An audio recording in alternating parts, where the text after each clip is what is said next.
What's good, guys? It's Dimmy M7. Thank you so much for clicking on this video. Hit that like button, hit that subscribe button, and you're going to have a wonderful weekend. I know it. Joel Embiid and Nikola Jokic, the two best centers in the NBA, and quite frankly, the two best players in the NBA, period. I mean, just really think about that for a second. The two best players in the entire league, at least in my opinion, are centers. Like, when was the last time that happened? In the freaking 60s, 70s? I just wanted to point that out. I think it's really, really cool, and we should appreciate that for as long as we can. But yeah, the debate between Joel Embiid and Nikola Jokic, who's actually better than the other, I mean, this has probably been the biggest debate in modern NBA history. Because they're two players that do some really incredible things in specific areas, but are also totally different players. Joel Embiid is a phenomenal scorer and defender, and Nikola Jokic, although he's not quite the defender that Embiid is, his playmaking is off the charts. And I gotta give some props to his efficiency. I mean, he is just unbelievably efficient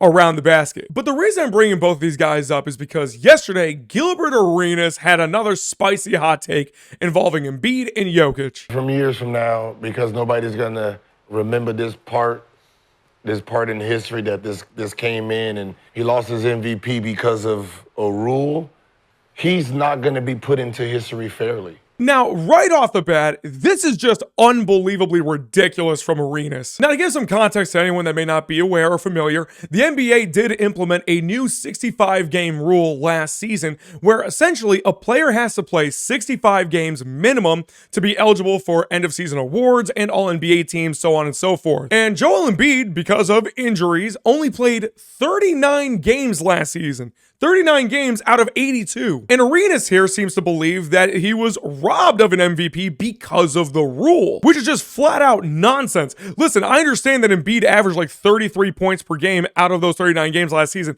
He was awesome when he was on the floor, no question about it.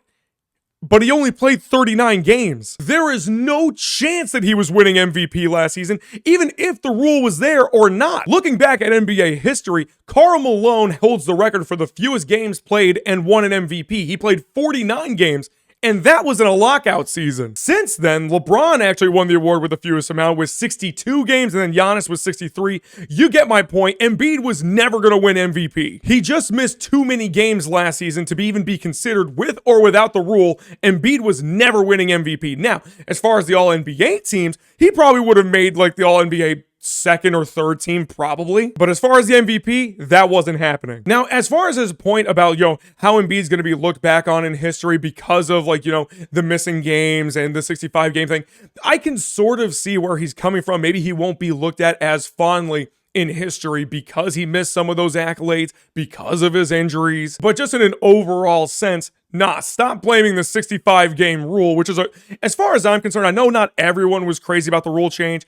I personally really like it. I mean, if you can't play 65 games minimum, you shouldn't be considered for those awards. I mean, what does everyone keep saying? The best ability is availability? Embiid has a large history of injuries in his career, whereas Jokic doesn't. When you're talking about them two battling each other, Embiid has beat this man's ass. If you put the 65 rule in and then go back across the board and penalize and weight everybody else's accolades based on that, you will see a lot of these accolades would have been taken away. Now, here's where I have to give Arenas a little bit of credit because he is right. In their head-to-head matchups, Embiid has come out on top over Jokic more often than not, and he puts up better numbers. That's probably one of the bigger arguments that people could have when saying that Embiid is actually better over Jokic.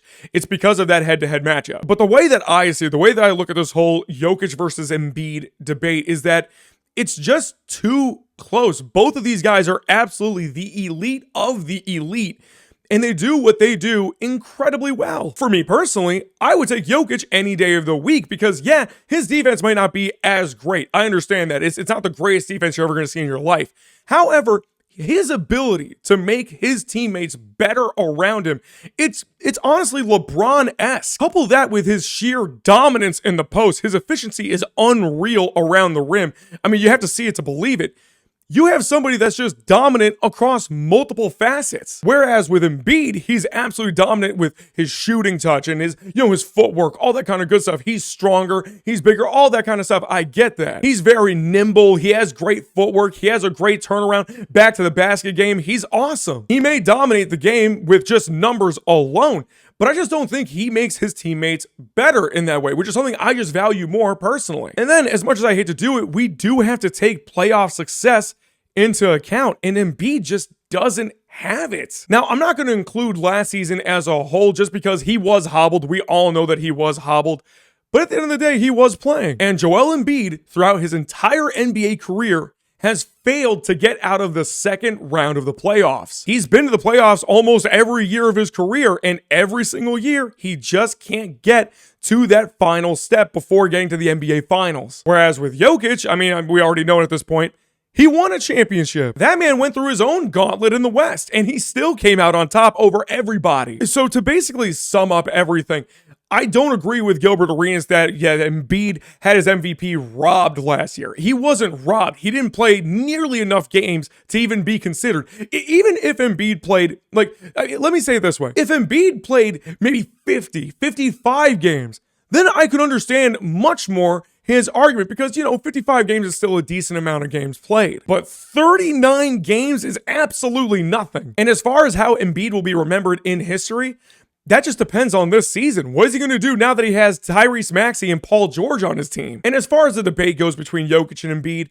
if you tell me in the comments that, I think Embiid's better, that's fine. I'm not going to go here and say you're just off your rocker for it. He's amazing. It just comes down to who do you prefer as a player?